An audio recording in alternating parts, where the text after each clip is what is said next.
Assalamualaikum warahmatullahi wabarakatuh. Kami dari kelompok 3 akan menjelaskan materi yang berjudul alat peraga. Saya Maharani dan rekan saya Awalia Syafitri. Baiklah, di alat peraga ini bab 1 yaitu pendahuluan, dan bab 2 yaitu ada tinjauan pustaka, dan bab 3 ada pembahasan, bab 4 ada penutup. Bab 1 pendahuluan yaitu latar belakang. Alat atau media pembelajaran mempunyai peranan yang sangat penting sebab alat atau media merupakan sarana yang membantu proses pembelajaran, terutama yang berkaitan dengan indera pendengaran dan penglihatan. Adanya alat atau media dapat mempercepat proses pembelajaran peserta didik karena dapat membuat peserta didik lebih cepat menanggapi pelajaran. Dengan adanya alat peraga, maka tradisi lisan dan tulisan dalam proses pembelajaran dapat diperkaya dengan berbagai media alat pengajaran. Dengan tersedianya alat peraga pendidikan dapat menciptakan berbagai situasi yang berlainan dan menciptakan iklim yang emosional di antara murid-muridnya dalam memahami sebuah materi. Bahkan, alat peraga dalam meningkatkan pemahaman materi selanjutnya membantu guru-guru membawa dunia ke dalam kelas. Nah, dengan demikian, ide yang abstrak dan samar-samar sifatnya menjadi konkret dan mudah dimengerti peserta didik. Selain itu, melalui alat peraga, siswa dapat melihat media pembelajaran secara langsung sehingga mereka tidak mengira-ngira atau menghayalkan bagaimana atau hal apa yang sedang dijelaskan oleh guru, sehingga mereka dapat dengan mudah untuk mengerti pelajaran atau materi yang diberikan kepada mereka. Selanjutnya yaitu rumusan masalah. Yang pertama yaitu apa yang dimaksud dengan alat peraga. Yang kedua, apa saja jenis-jenis alat peraga. Yang ketiga, apa saja manfaat alat peraga. Yang keempat, apa saja fungsi alat peraga. Yang kelima, apa saja kelebihan dan kekurangan alat peraga. Yang keenam, karakteristik alat peraga. Yang ketujuh, syarat-syarat alat peraga. Yang kedelapan, kriteria alat peraga. Tujuan dari materi ini yaitu untuk mengetahui pengertian alat peraga. Yang kedua, untuk mengetahui jenis-jenis alat peraga. Yang ketiga, untuk mengetahui manfaat alat peraga.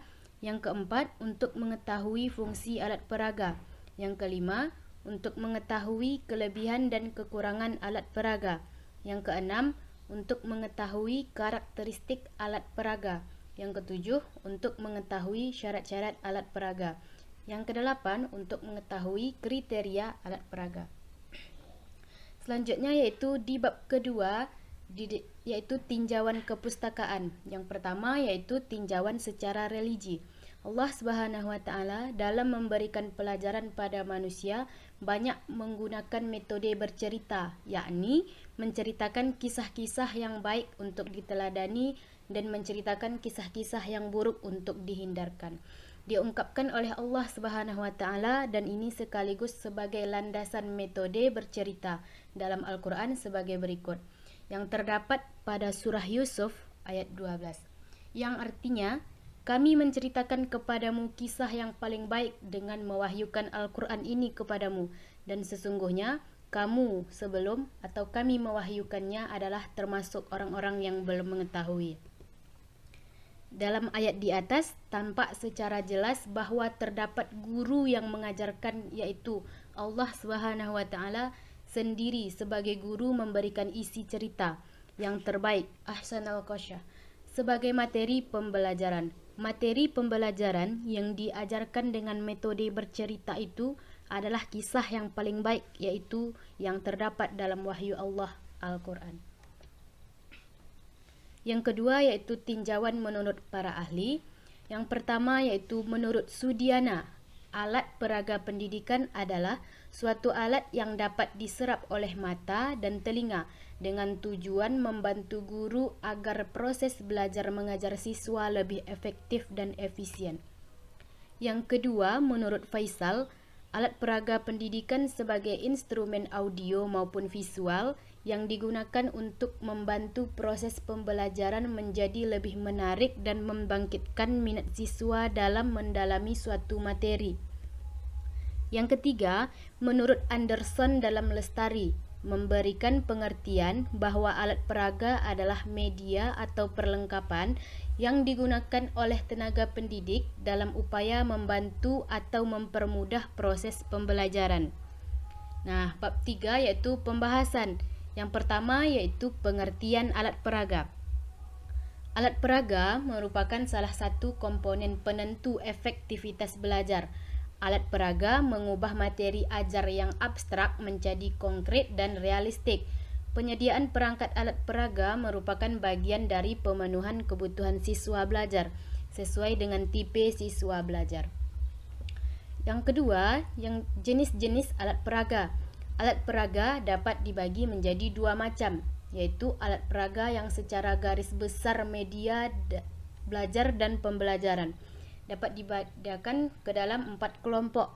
Yang pertama, media visual. Menampilkan materi pembelajaran dalam bentuk sesuatu yang dapat dilihat oleh mata manusia berdasarkan teknologi.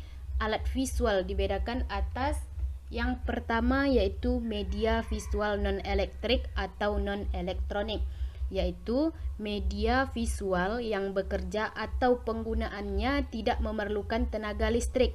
Contohnya, papan tulis, whiteboard, flannel board, flip chart, poster, model atau solid aid. Yang kedua, media visual elektrik atau elektronik, yaitu media visual yang bekerja atau penggunaannya memerlukan tenaga listrik. Contohnya, slide projector, opaque projector, overhead projector atau OHP. Nah, media visual elektrik ini yang biasa kita gunakan dalam sehari-hari untuk menampilkan PPT dengan menggunakan slide projector. Yang kedua yaitu ada audio. Media audio berkaitan dengan indera pendengar, di mana pesan yang disampaikan dituangkan dalam lambang auditif, baik verbal ke dalam kata-kata atau bahasa lisan maupun non-verbal. Berdasarkan teknologi alat media audio dibedakan atas. Yang pertama, media audio non-elektrik atau non-elektronik, yaitu media audio yang bekerja atau penggunaannya tidak memerlukan tenaga listrik. Contohnya, peralatan musik akustik seperti gitar, gamelan, dan lain sebagainya. Yang kedua, bentuk audio elektrik atau elektronik, yaitu media audio yang bekerjanya atau penggunaannya memerlukan tenaga listrik. Contohnya, amplifier, radio, tape recorder, dan CD player. Yang ketiga yaitu jenis-jenis alat peraga itu ada audiovisual. Media ini menampilkan materi pembelajaran dalam bentuk sesuatu yang dapat didengar oleh telinga dan dilihat oleh mata manusia. Contohnya, slide projector yang dipadukan dengan tape recorder, televisi, film, strip projector, video player, DVD player, dan komputer. Selanjutnya, jenis-jenis alat peraga yaitu yang ada multimedia. Media ini menampilkan materi pembelajaran dengan teknik yang memadukan semua keunggulan peralatan media audio dan visual dengan berbagai teknik penyajian yang memanfaatkan teknologi komputer dan LCD projector sebagai peralatan utamanya. Dengan penggunaan multimedia, guru dapat langsung mengetik hasil diskusi dan menampilkannya dalam waktu bersamaan di layar. Nah, guru juga dapat memanfaatkan peralatan multimedia untuk berkomunikasi ke dunia maya, untuk mengakses langsung materi dari situs yang diinginkan atau berkomunikasi dengan kelas atau sekolah lain. Penggunaan multimedia juga memungkinkan siswa untuk belajar secara individual dan melakukan belajar jarak jauh atau dikenal dengan istilah e-learning. Nah, multimedia ini yang sedang kita terapkan sekarang ini, yaitu belajar jarak jauh. Ya, bisa dengan Google Classroom, bisa dengan Edmodo, atau bisa dengan WhatsApp dan lain-lain sebagainya. Selain itu, ada dua macam peragaan, yaitu Yang pertama, peragaan langsung memperlihatkan bendanya sendiri, seperti mengadakan percobaan-percobaan yang dapat diamati peserta didik. Misalnya, guru membawa alat-alat atau benda-benda ke dalam kelas pembelajaran dan ditunjukkan kepada peserta didik atau membawa mereka ke laboratorium, pabrik-pabrik, kebun binatang, dan sebagainya. Yang kedua, ada peragaan tak langsung dengan menunjukkan benda-benda tiruan. Misalnya, gambar-gambar, foto-foto, film, dan sebagainya. Selanjutnya, akan dijelaskan oleh rekan saya, Awalia Syafitri. Kepada Awalia, disilahkan. Baiklah, saya akan melanjutkan penjelasan dari Maharani tentang materi alat peraga. Manfaat alat peraga ataupun media pembelajaran dalam proses belajar siswa yang dikemukakan oleh Sujana dan Rifai antara lain. Yang pertama, pembelajaran akan lebih menarik perhatian siswa sehingga dapat menumbuhkan motivasi belajar. Yang kedua, bahan pembelajaran akan lebih jelas maknanya sehingga dapat lebih dipahami oleh siswa dan memungkinkannya menguasai dan mencapai tujuan pembelajaran. Yang ketiga, metode mengajar akan lebih bervariasi, tidak semata-mata komunikasi verbal melalui penuturan kata-kata oleh guru, sehingga siswa tidak bosan dan guru tidak kehabisan tenaga. Apalagi kalau guru mengajar pada setiap jam pelajaran. Yang keempat, siswa dapat lebih banyak melakukan kegiatan belajar sebab tidak hanya mendengarkan uraian guru, tapi juga aktivitas lain seperti mengamati, melakukan, mendemonstrasikan, memerankan, dan lain-lain. Adapun fungsi alat peraga, menurut Levy dan Lenz, mengemukakan 4 fungsi media pembelajaran, khususnya media visual, yaitu yang pertama, fungsi atensi, yaitu media visual merupakan inti, yaitu menarik dan mengarahkan perhatian siswa untuk berkonsentrasi kepada isi pelajaran yang berkaitan dengan makna visual yang ditampilkan atau menyertai teks materi pelajaran. Yang kedua, fungsi afektif, yaitu media visual dapat terlihat dari tingkat kenikmatan siswa ketika belajar atau membaca teks yang bergambar. Gambar atau lambang visual dapat menggugah emosi dan sikap siswa, misalnya informasi yang menyangkut masalah sosial atau ras. Yang ketiga, fungsi kognitif, yaitu media visual yang terlihat dari temuan-temuan penelitian yang mengungkapkan bahwa lambang visual atau gambar memperlancar pencapaian tujuan untuk memahami dan mengingat informasi atau pesan yang terkandung dalam gambar. Yang keempat, fungsi kompensatoris, yaitu media pembelajaran terlihat dari hasil penelitian bahwa media visual yang memberikan konteks untuk memahami teks membantu siswa yang lemah dalam membaca untuk mengorganisasikan informasi dalam teks dan mengingatnya kembali. Adapun fungsi alat peraga lainnya seperti membantu dan mempermudah para guru dalam mencapai tujuan khusus instruksional secara efektif dan efisien. Mempermudah para siswa menangkap materi pelajaran, memperkaya pengalaman belajar, serta membantu memperluas cakrawala pengetahuan mereka. Menstimulasi pengembangan pribadi serta profesi para guru dalam usahanya mempertinggi mutu pengajaran di sekolah.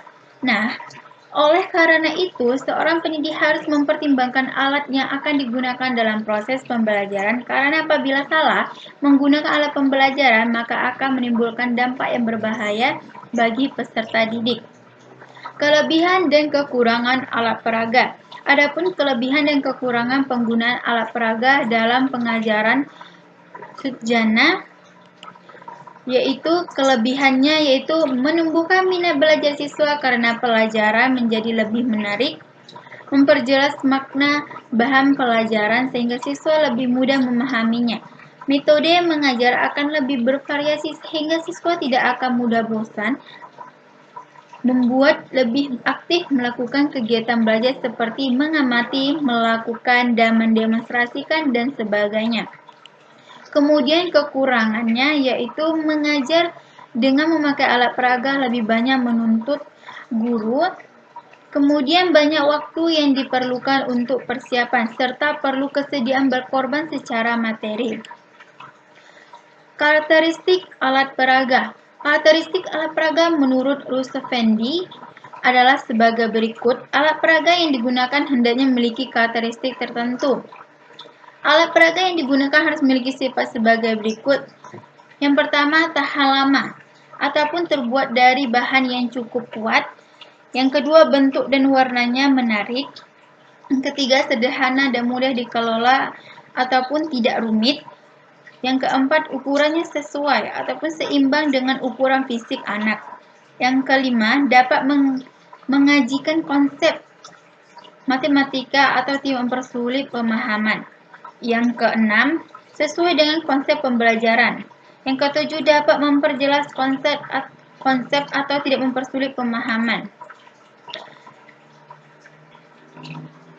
Yang kesembilan, peragaan itu supaya menjadi dasar bagi tumbuhnya konsep berpikir yang abstrak bagi siswa. Yang kesepuluh, bila kita mengharap siswa belajar aktif ataupun sendiri atau berkelompok, alat peraga itu supaya dapat dimanipulasikan, yaitu dapat diraba, dipegang, dipindahkan, dimainkan, dipasangkan, dicopot, ataupun diambil dari susunannya, dan lain-lain.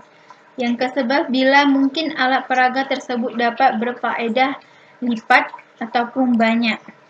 Syarat-syarat alat peraga. Syarat-syarat alat peraga menurut Effendi adalah sebagai berikut. Alat peraga yang dapat digunakan terbagi dua jenis, yaitu alat peraga benda asli dan benda tiruan. Agar fungsi dan manfaat alat peraga sesuai dengan yang diharapkan, perlu diperhatikan beberapa syarat, yaitu sederhana bentuknya dan tahan lama atau terbuat dari bahan yang tidak cepat rusak. Yang kedua, kalau bisa dibuat dari bahan yang mudah diperoleh dan murah. Yang ketiga, mudah dalam menyimpan dan penggunaannya. Yang keempat, memperlancar pengajaran dan memperjelas konsep matematika, bukan sebaliknya. Yang kelima, harus sesuai dengan usia anak. Yang keenam, jika memungkinkan dapat digunakan untuk beberapa topik, misalnya dadu untuk menghitung luas volume, peluang, dan unsur-unsur bangunan ruang. Yang ketujuh, bentuk dan warnanya menarik sehingga lebih menarik perhatian siswa. Kriteria alat peraga. Kriteria alat peraga menurut Effendi, yang tidak memenuhi kriteria dapat menyebabkan kegagalan dalam penggunaannya. Untuk itu, perlu diketahui kriteria yang harus dipenuhi dalam penggunaan alat peraga. Yang pertama, tujuan, yaitu tujuan dari pengajaran matematika itu sendiri. Apakah untuk penanaman konsep, pemahaman konsep atau pembinaan keterampilan? Yang kedua, materi pelajaran. Pembelajaran matematika pada umumnya menggunakan pendekatan spiral. Sifat pendekatan tersebut memungkinkan suatu materi diajarkan pada tingkat berikutnya dengan ruang lingkup dan taraf kesukaran yang lebih. Ini menyebabkan menjadi prasyarat bagi materi lainnya.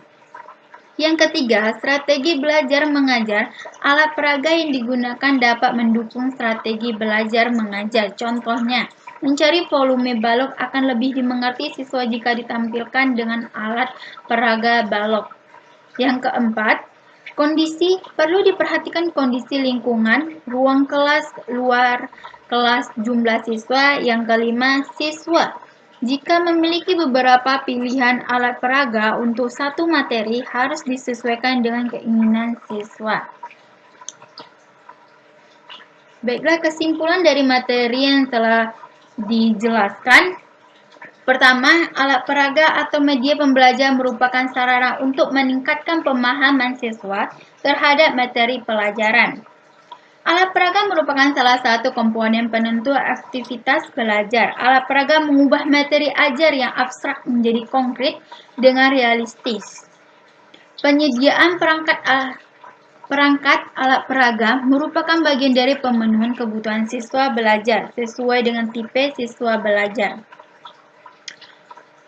Kemudian, alat peraga dapat dibagi menjadi dua macam. Alat peraga yang secara garis besar media belajar dan pembelajaran dapat dibedakan ke dalam 4 kelompok, yaitu pertama media visual, yang kedua audio, yang ketiga audio visual, yang keempat multimedia. Yang ketiga, ada fungsi alat peraga lainnya, yaitu yang pertama, membantu dan mempermudah para guru dalam mencapai tujuan khusus instruksional secara efektif dan efisien. Yang kedua, mempermudah para siswa menangkap materi pelajaran, memperkaya pengalaman belajar, serta membantu memperluas cakrawala pengetahuan mereka. Menstimulasi pengembangan pribadi serta profesi para guru dalam usahanya, mempertinggi mutu pengajaran di sekolah. Sekian materi yang telah kami jelaskan. Sekian, terima kasih. Wassalamualaikum warahmatullahi wabarakatuh.